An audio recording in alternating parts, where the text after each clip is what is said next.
Hey everybody, and welcome to the 9th episode of Going Down the Road with Randy. In this episode, we'll be trekking in the ancient and mystical country of Nepal. True to form, we're doing it our way, on our own. When one treks in Nepal, it is usually assumed that you will be hiring a porter and or a guide. It is accepted practice, contributes to the local economy, and makes for relatively easy hiking, unfettered by heavy backpacks. But that's not what we want. We want to be independent. We're used to carrying all of our stuff, and we don't mind doing it. Plus, we don't have money to spare for porters or guides. We have also heard many stories of trekkers having drama and disagreements with their porters, and we don't want to deal with any of that. The ramifications of the choice to use porters or not will color much of your Nepal experience, so make your choice wisely. So, the flight from New Delhi, India to Kathmandu, Nepal ranks by far, hands down, without a doubt, as the most memorable, freaky airline travel I've ever had the dubious pleasure to experience. We depart more or less on time in a Royal Nepal Airlines vintage 727. All goes well until about 45 minutes into the flight, and I notice that we're flying in circles.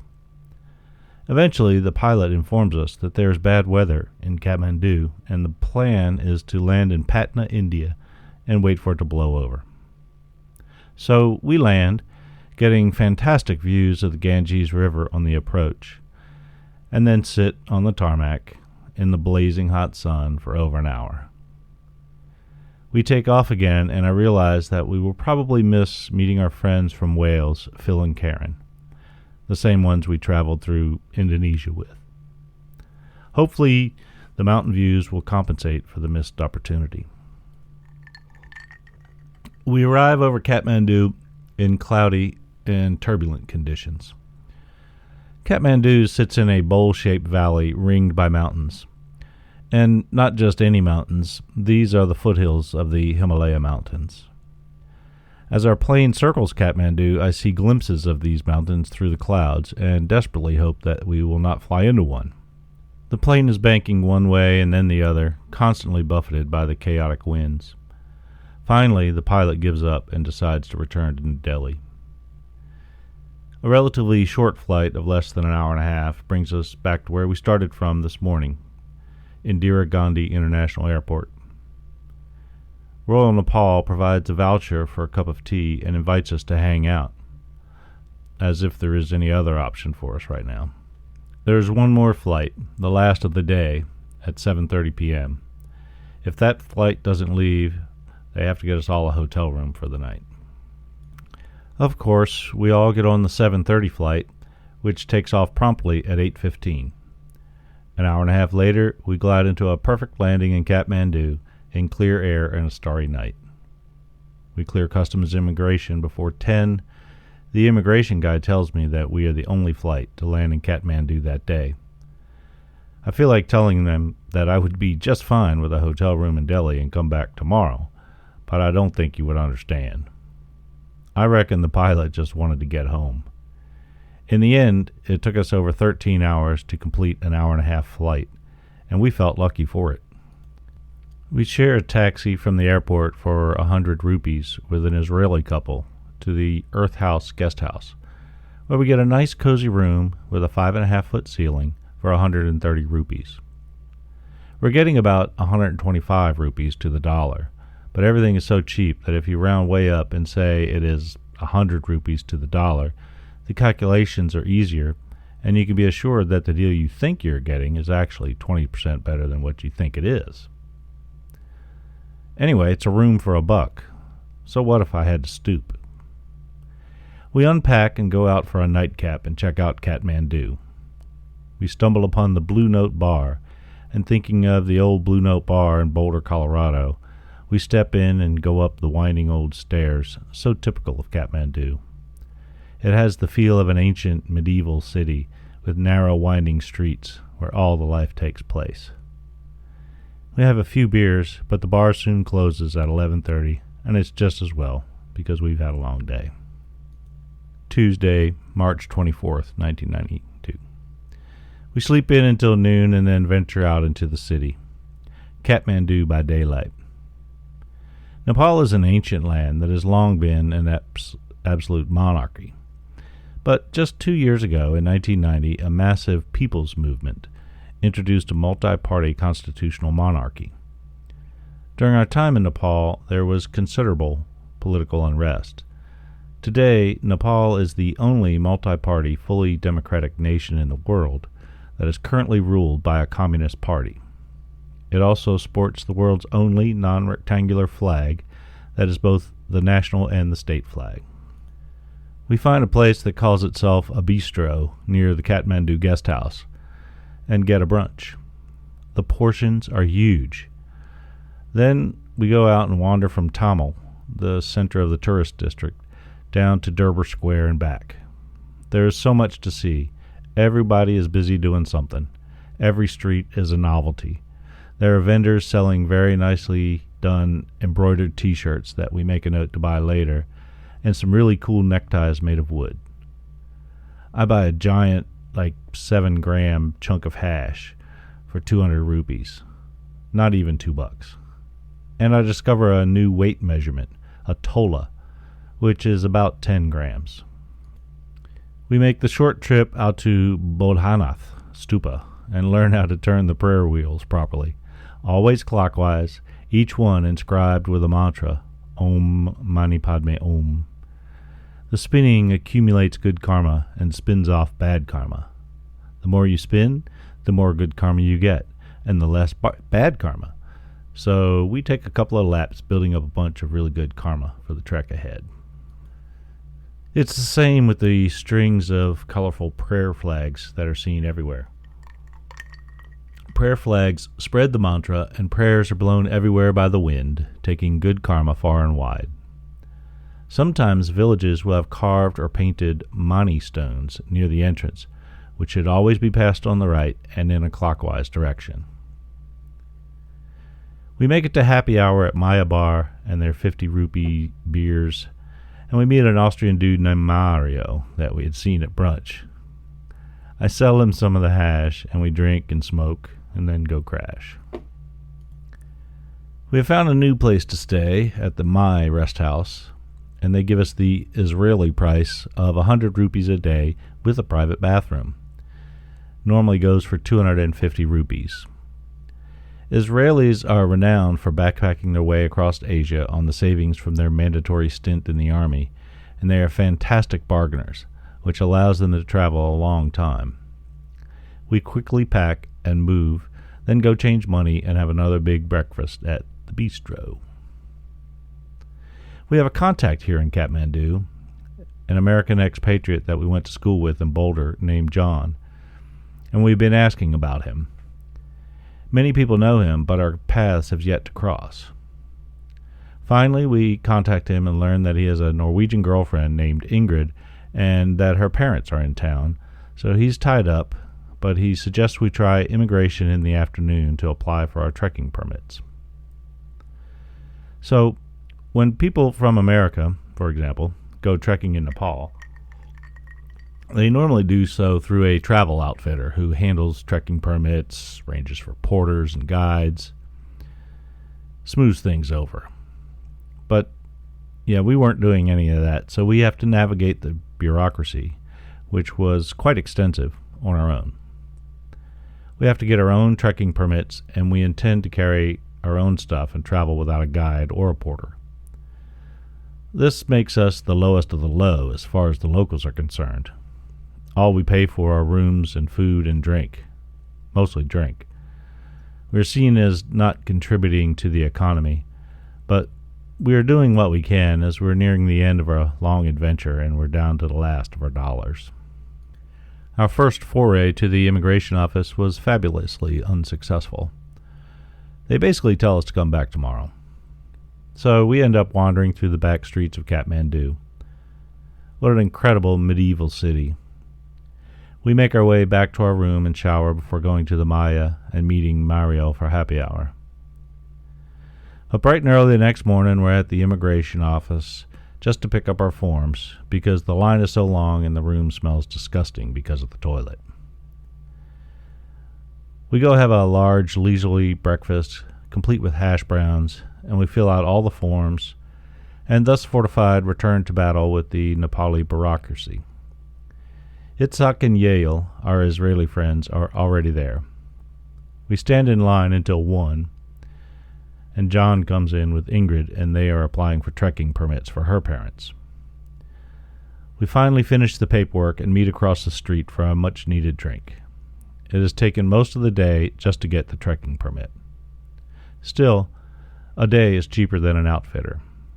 Our permit is good for 14 days, from March 28th to April 10th. We hang out and talk a while, but we have many errands we need to run before we catch our bus to Pokhara tomorrow and begin our trek. We have decided to go to Annapurna Base Camp in the Annapurna Sanctuary. We feel that the Everest Base Camp is too popular, and it's also a much longer hike, unless you fly into Lukla, and that is out of our budget.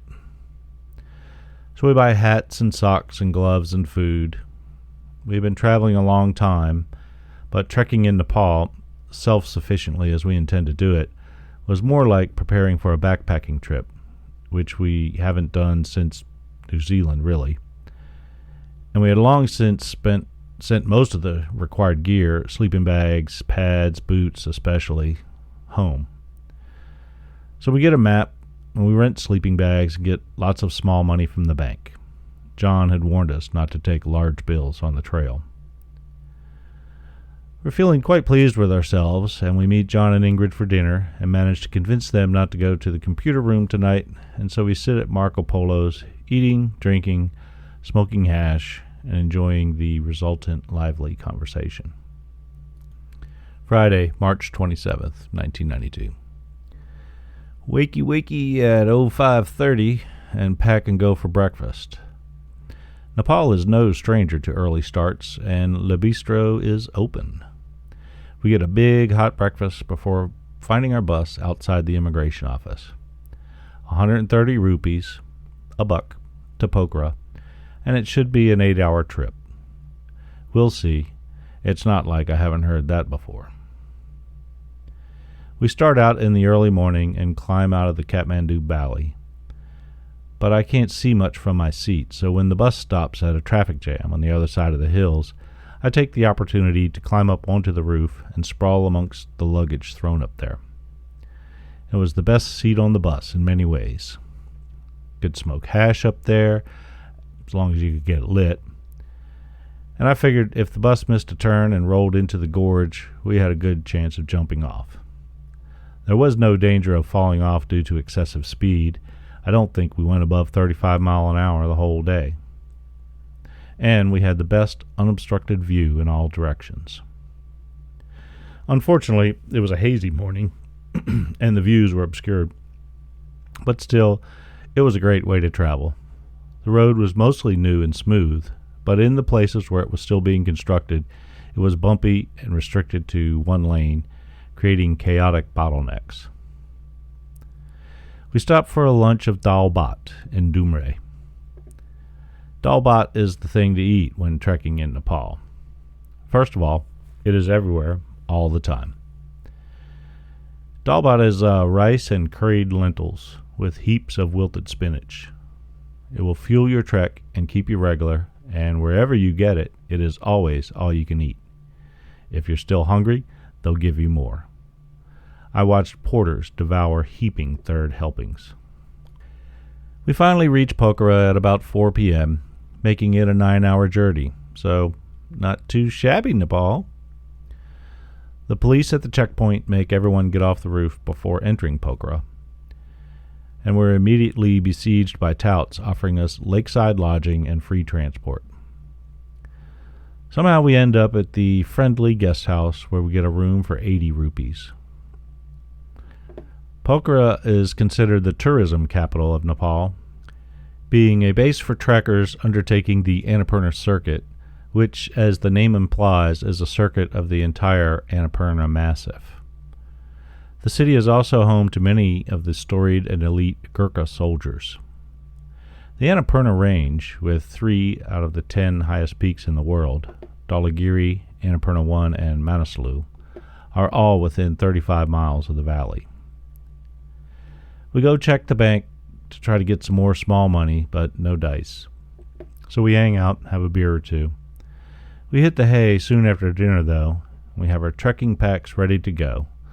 We'll leave some bags here in storage while we're out on the trail. One thing to remember is you don't go trekking in Nepal because it's the hip, cool way to see the countryside.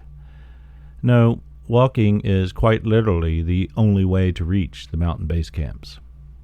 Supplies are all brought up by porter and mule train, and everything gets more expensive the higher you go on the trail.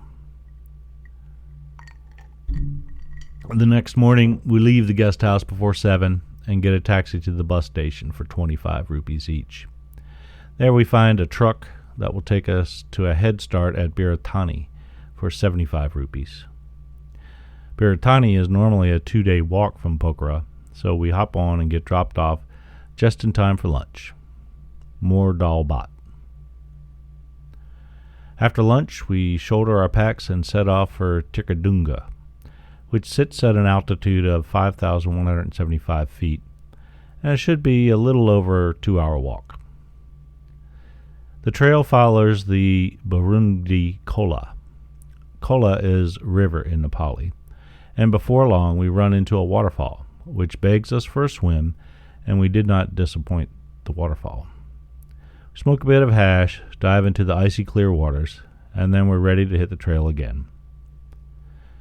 We go gently up hills, passing small villages, Lamtali, Sudami, and in Hile we encounter a large wedding celebration that is butchering a buffalo on a bed of ferns. We're not invited, so we continue on to Tirkadunga and stop at the first place we come to. A room here is 30 rupees, a quarter. And for an additional 10 rupees, we can have a hot shower, but we must make an appointment and wait our turn. Even though we've only walked a couple hours, I'm beat, and after a big meal of you-know-what, I was out by 8:30. Even so, we're amongst the last to leave the guest house the next morning, getting out at about 8 after a big breakfast of eggs and potato to fuel the long haul up to Ulleri, 2 hours away and all uphill. We stop in Ulleri to have a big pot of tea. The view back down the valley from here is truly phenomenal. The vistas in Nepal are incomparable. If it's not hazy, it seems you can see forever. We leave Ulleri and battle through several mule trains. This trail is the road in this part of the country, and no motorized vehicle can negotiate it, so all commerce is transported by mule train, and when one comes through, the only thing you can do is just stop and let it pass. You can't compete on the trail with a mule. We stop for a lunch of mountains of dalbat in Bantani, and after lunch are treated to a lush oak and rhododendron forest. Rhododendron is called laliguras in Nepali, and the type that grows here makes giant trees of vibrant blooms. The contrast in temperature is noticeable now. We have left the hot lowlands behind, and we're now in the cool mountains. Another hour and a half of trekking brings us to Nayatani, where we stop for some bird watching, but we need to get up the hill to Gorapani, where we reach the pass and are rewarded with our first view of an 8,000-meter peak. Dhaulagiri at 8,167 meters. It is the 7th highest in the world.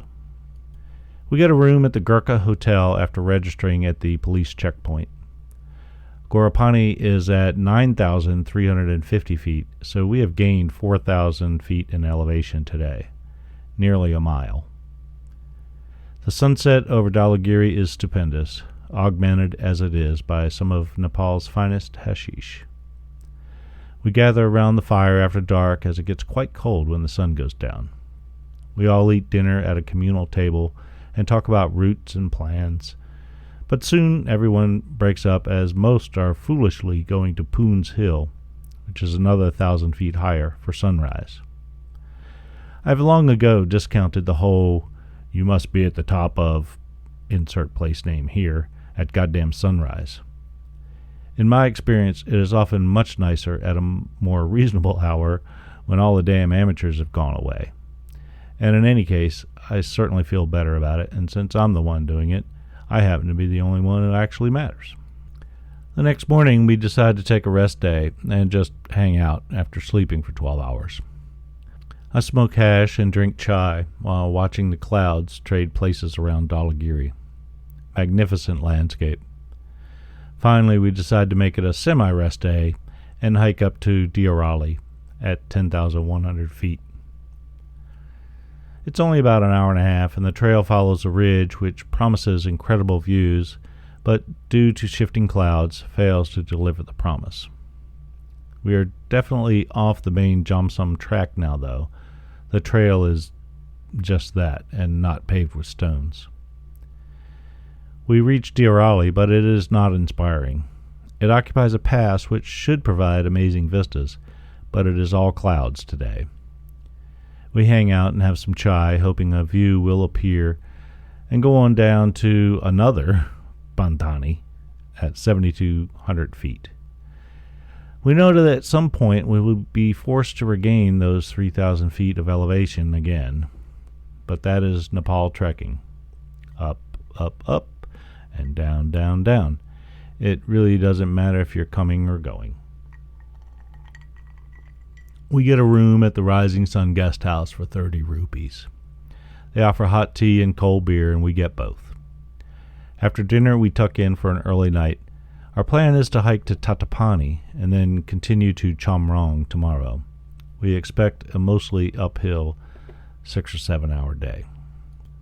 Tuesday, March 31st, 1992. The hike to Chamrong is a bitch. First, leaving Bantani, we descend way down to the end of the gorge, losing still more elevation, before crossing the river and going up, up, up, up to Tatpani, where we catch Itzhak and Yael, who had left earlier. We have tea and admire the view. This would have been the better place to stay last night. We cross the pass and descend again. I'm cursing every foot of elevation lost. But the rhododendron forest is beautiful. We see what we think is Chamrong on the opposite hillside.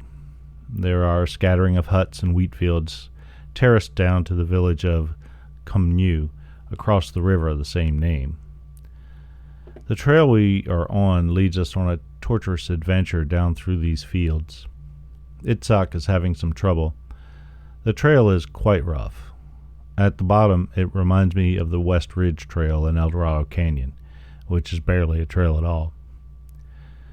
But we cross the river on a nice suspension bridge and have dalbat and chai in Kathmandu on the other side while waiting out a rainstorm.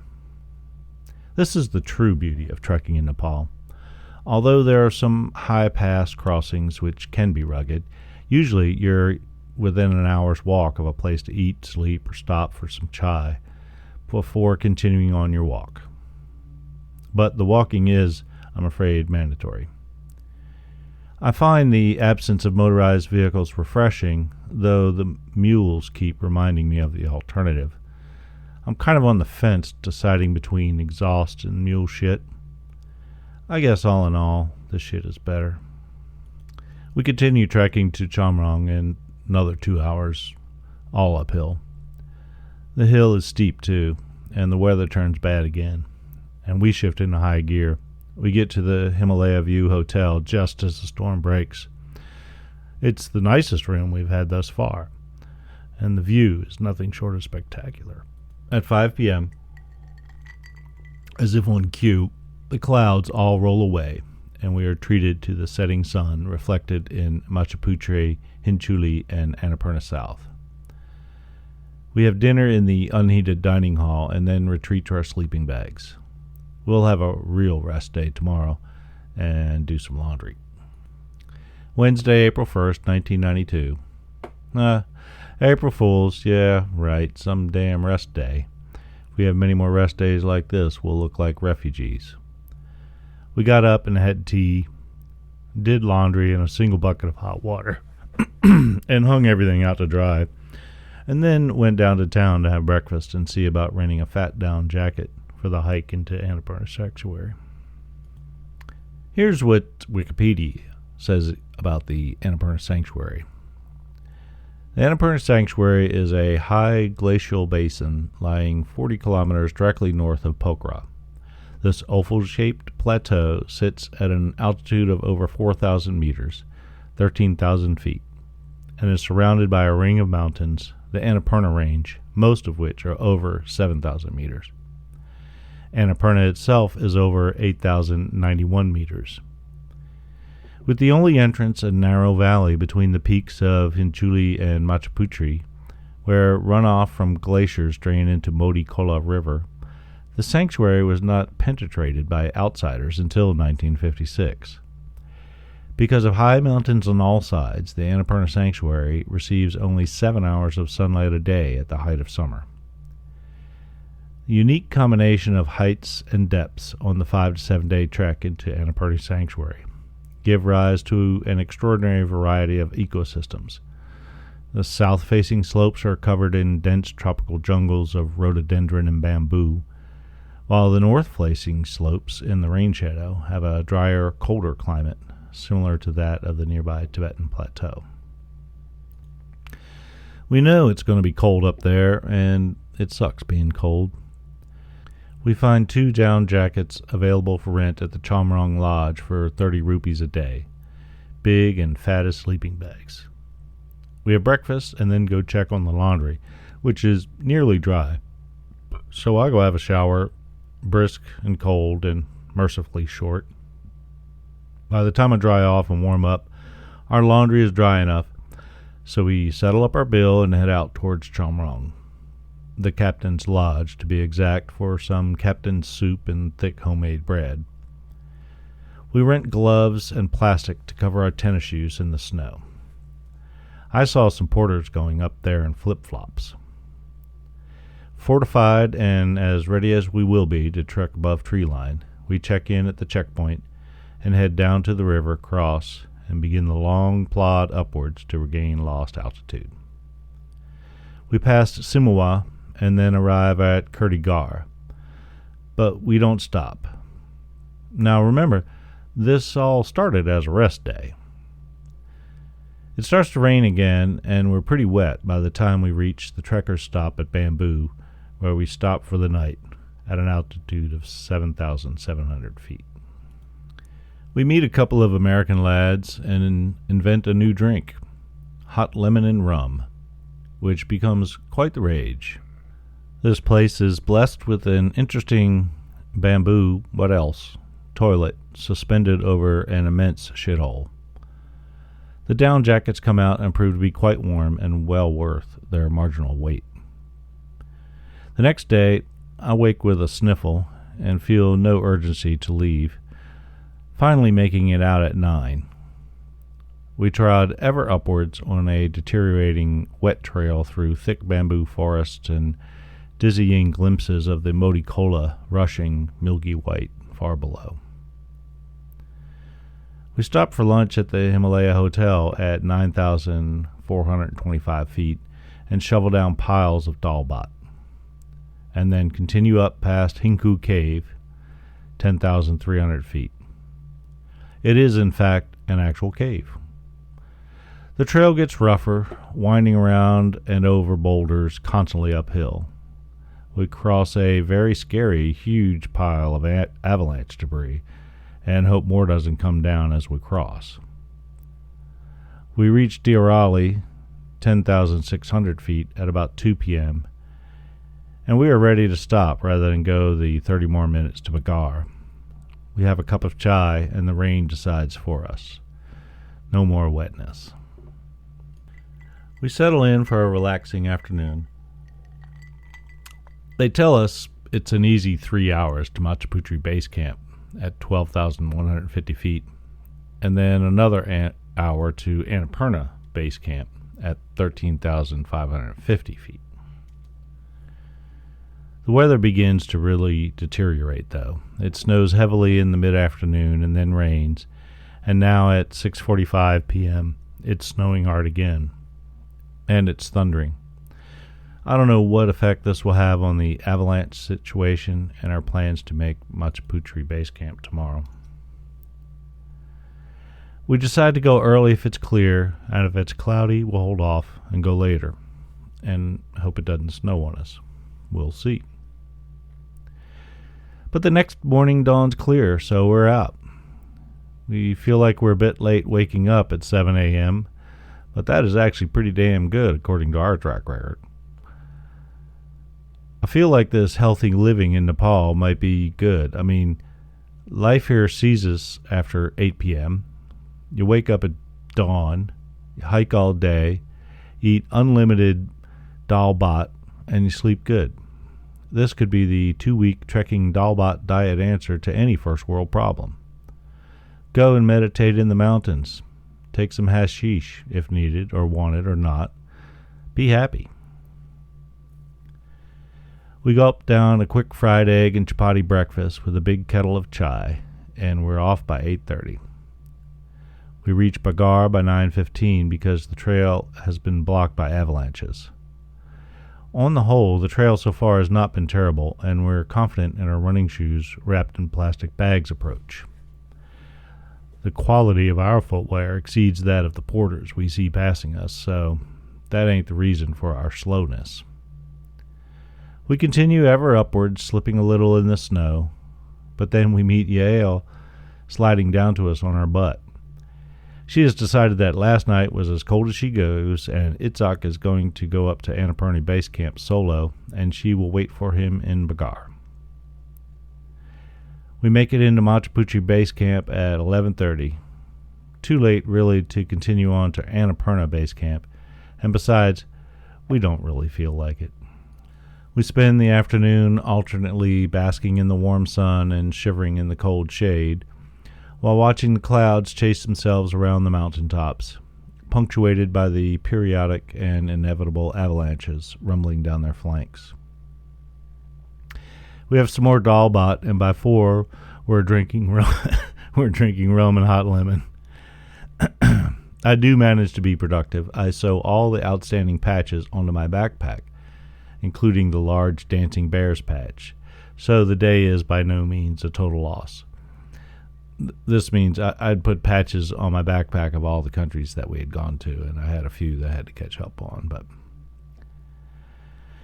anyway, I'm just hoping for a clear day tomorrow. We plan a quick, backpackless round trip to Annapurna base camp.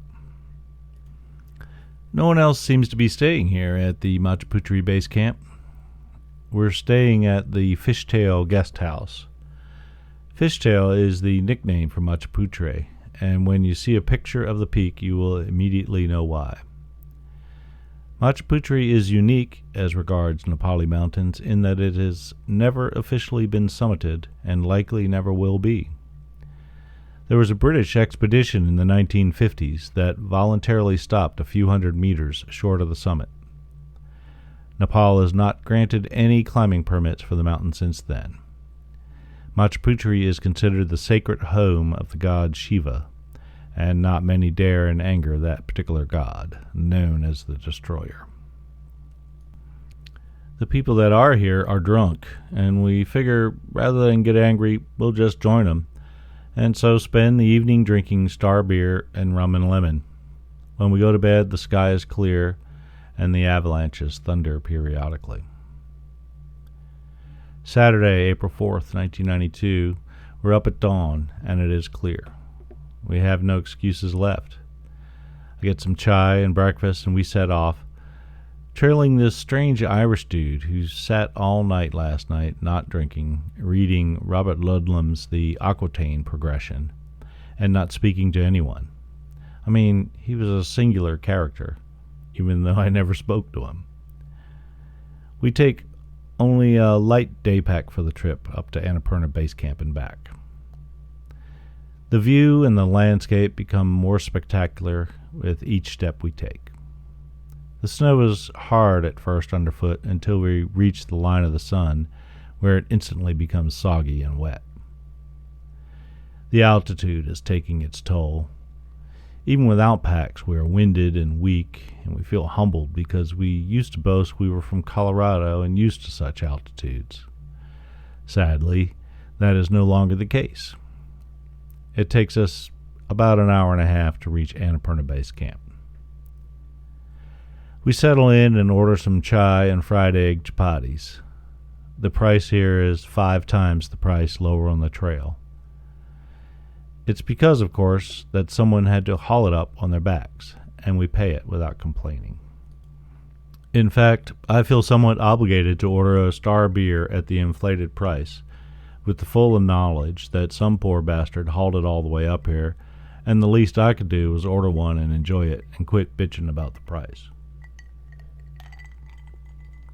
As we eat, Annapurna clouds over and plays a peekaboo, dodging in and out of the clouds.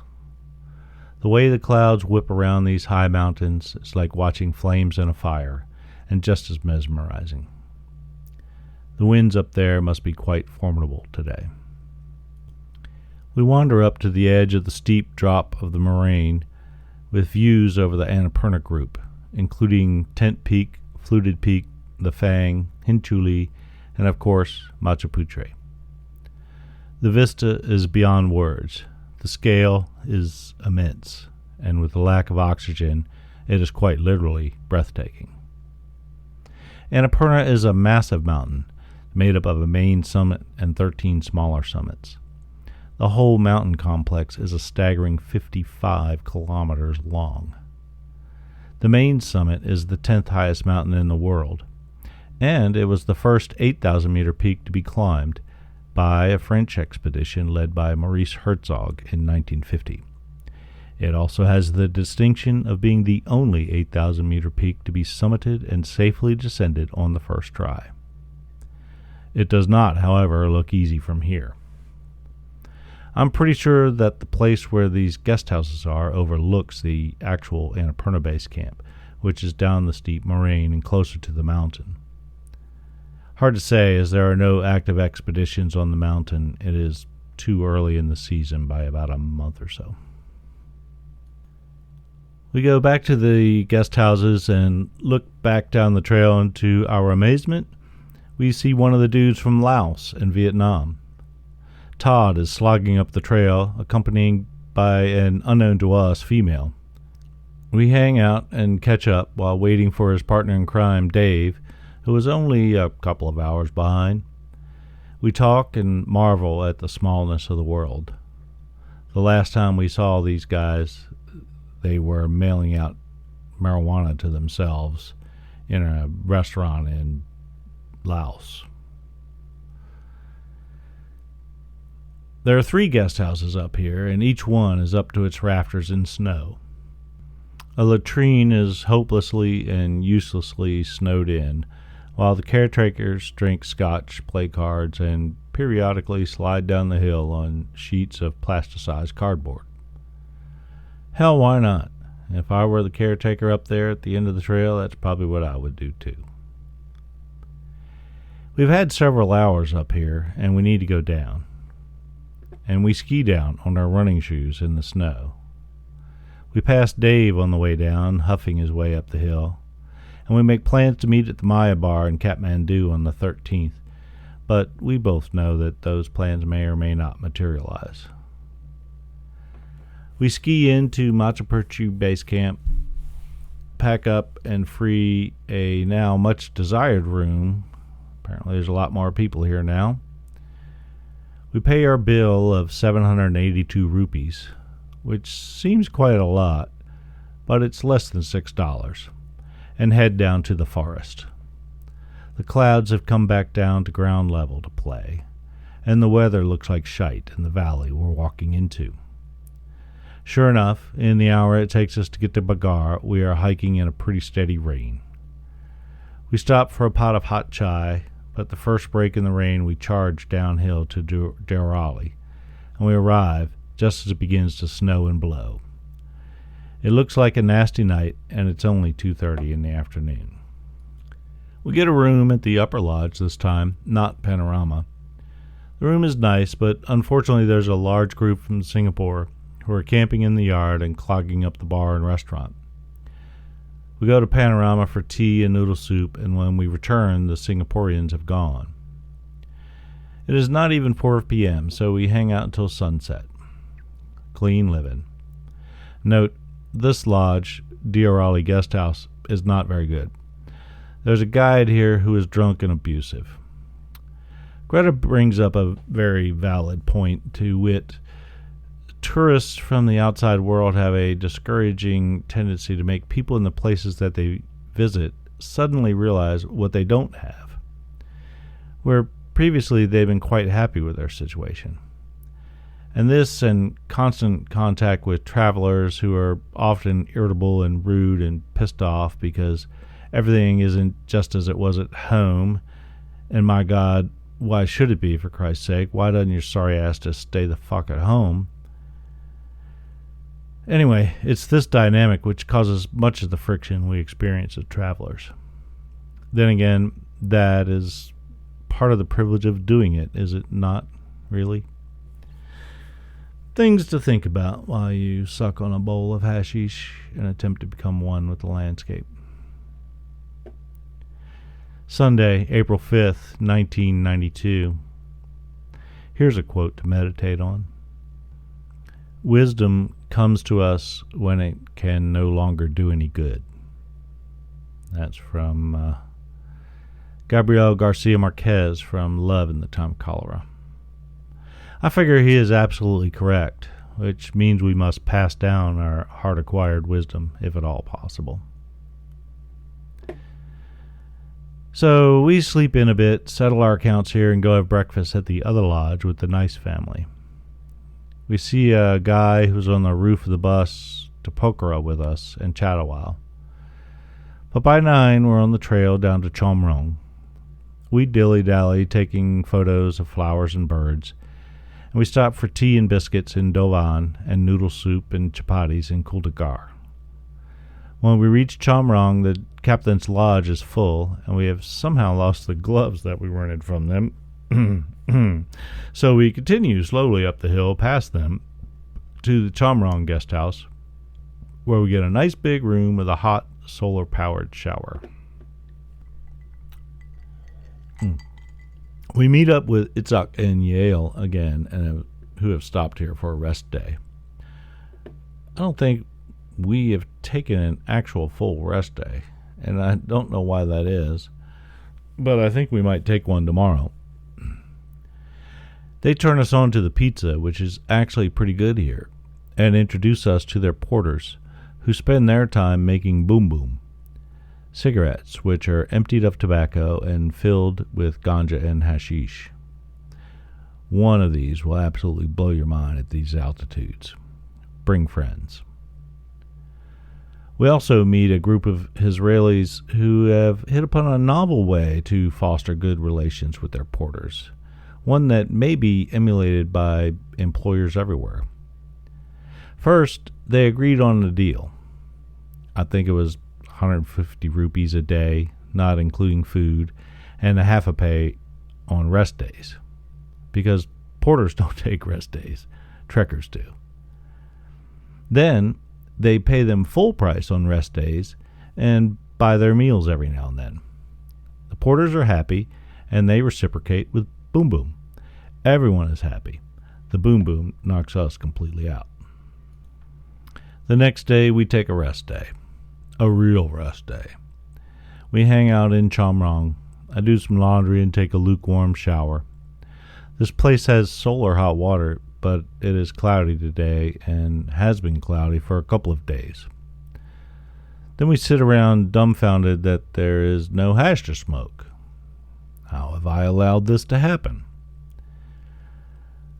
Fortunately, the situation is soon rectified when we see Dave and Todd come huffing up the trail. They have had a rough day like ours yesterday. They came from the Himalaya Hotel just below Machu Picchu Base Camp and cruised all the way here. We have a killer hacky sack session on the best patio in the world for views. The locals also join in, especially when the kids come home from school. I bequeath my well-used and beloved hacky sack to Mukti, a local student and porter, and then go inside to consume numerous beers and pizzas and bowl after bowl of Calcutta hard black hashish. Tuesday, April 7th, 1992.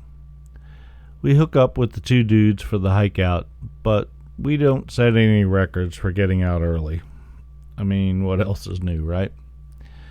Our goal today is Landrung, or maybe Botana. We leave Chomrong and drop straight down to the hot springs, but we don't partake because there's a large group from Singapore who have taken over the place. We do take the time to admire the marijuana garden in the back, though. We continue down to the new bridge over the Modi Kola, where we enjoy a lunch of, what else, dal bhat, and then walk leisurely along the Modi Kola until we were faced with the uphill slog into Landrung. It's only 3:30 in the afternoon, but we decided to stay here tonight and walk out to Chandrakot instead of going via Dampas and Fadi. We get a couple of rooms at the Shangri-La guest house and settle in with some afternoon beers, but we're in bed at the late hour of 9:30. We depart Landrung at about 9 on a hazy morning. All the beautiful vistas are hidden behind the clouds.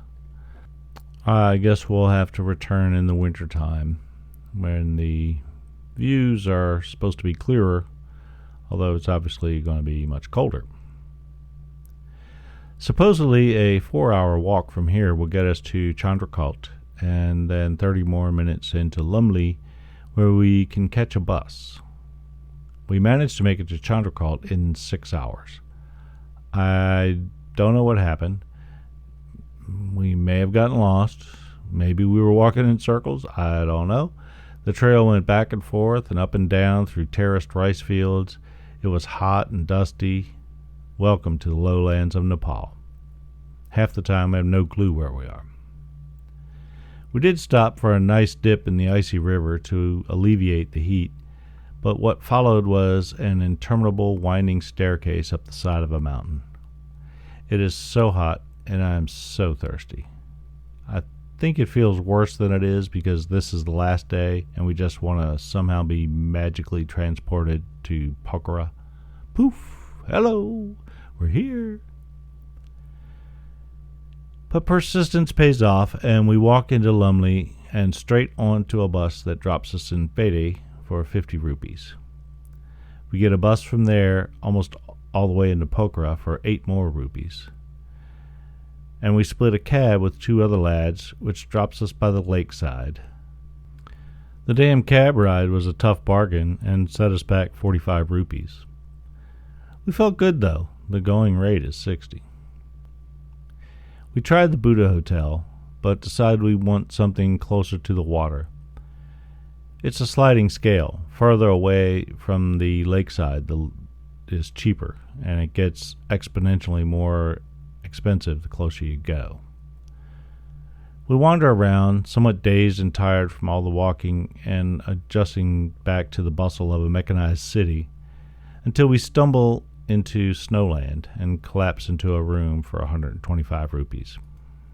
I managed to get up and hike over to the friendly guest house to retrieve our stored luggage for coming back for a shower. The shower, unfortunately, was a cold one, as the power was currently out in Pokhara. We go out for a fantastic meal at Beam Beam. Pizza, lasagna, cannelloni. I feel like we ordered most of the menu. It is delicious and too hard to resist. We have been subsisting mostly on dal bhat, which is itself quite delicious, but it's kind of like eating porridge every day. It might be really good porridge, but after a week or two, it doesn't stimulate the appetite. Dal bhat is the best and cheapest thing to eat on the trail. Many of the isolated guest houses offer Western food, but often their interpretations of it are disappointing, so it's best to stay with what they know. Here in the lowlands, supplies are more reliable, and there are tons of restaurants putting out quite delicious Western-style meals. We teach the boys how to play Cosmic Wimp Out and are joined by some more trekking friends, Canadian Laurie and Stefan, and another American girl who's been teaching English in South Korea and knows Matt and Paul and Darian, who we traveled through Vietnam with, showing once again what a small world it really is. She's planning a trip to Vietnam, and we give her all of our information on it. Finally, they kick us out, and we stop at a shop just before they close to grab more beers and retire to our room for rounds of beer, hashish, and Jägermeister with a Grateful Dead soundtrack until the wee hours. Thursday, April 9th, 1992. Sleep late, big breakfast. Then I go across the street to the outdoor barber and get a much-needed shave to clean off 14 days of growth. A little hair trim and a neck massage for 30 rupees. He snapped my neck with precision like nothing I've ever felt before or since, and it felt great. We're trying to determine if the rumor of a general strike in Nepal on the 14th through 16th is true or just that, a rumor. If it is true, it will likely throw a monkey wrench into our travel plans. But no one can provide any specific answers, and the phones are out of order, so we can't call John in Kathmandu to see what he has heard. We do know that there is a 7 p.m. curfew in Kathmandu due to communist unrest and some shootings in the city. The age-old question, should we stay or should we go? I change some money and go shopping for hashish and souvenirs. We're hoping the wind will pick up and we can go for a late afternoon sail on Lake Peiwa. Well, we'll see. I do score some hash. This short little dude takes me on a very sketchy tour of the back alleys of Pokhara, and my imagination is telling me I'm going to get my throat cut or something. But finally, we enter a house where an old woman slices off a big old fresh chunk for 300 rupees a tola, less than $3. It looked like she was cutting a slice off a loaf of bread. I'm quite pleased, and I did not die. The wind never does pick up. The air is like a dry, dusty blanket. So we hang out and have a mellow evening, smoking some of Nepal's finest.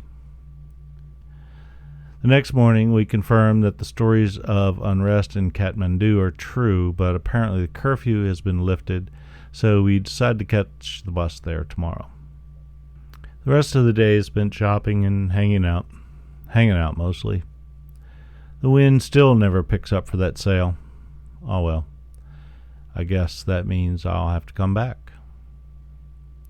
Saturday, April 11th, 1992, and we're up at the ass crack of dawn to catch the bus to Kathmandu. Todd, Dave, and I head straight for the roof and have a lovely ride rolling around on top of all the backpacks. The 2 hash torpedoes I have prepped for the journey mitigate the heat, sun, and dust. We arrive, and after a thankfully uneventful bus ride, pull into Kathmandu at about 2:30 in the afternoon. We find a very nice room at the downtown guest house for 200 rupees after some hard bargaining, and then have a nice hot shower to wash the dust off. We return our rented gear and hit happy hour at the Maya, where the presence of Todd and Dave foreshadows another pisser of a night. But after a filling meal at the Everest Steakhouse, we feel our bed calling. It has been a long day. The next day is when John's band is meant to play, even though Ingrid has been badly bitten by a local dog. It's not at all pretty. Unfortunately, while out shopping, I start to feel really ill, and I go back to the room where I have a fever of 101 degrees. I feel like shit, and Greta brings me a sandwich before she goes out. I do eat the sandwich, but I'm too tired to do more than that and read and sleep. We spend the next couple of days shopping, buying tons of stuff that we intend to sell when we return to the U.S. When we fly out of Kathmandu to New Delhi on Royal Nepal Airlines, we have a ticket booked on Air India to London, where we will stop off and visit Paul and Janet, our British friends from Australia, and then continue on to New York. The The odyssey is coming to an end. We buy stacks of embroidered shirts, jewelry, sundresses, bags, and some of those really nifty wooden neckties.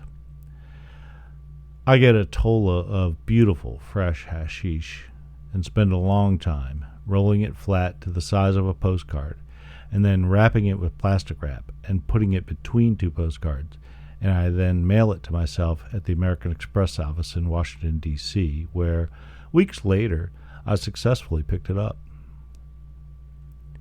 On Thursday, April 16th, we board our flight to Delhi and watch the snow-capped Himalayas retreat behind their veiling clouds.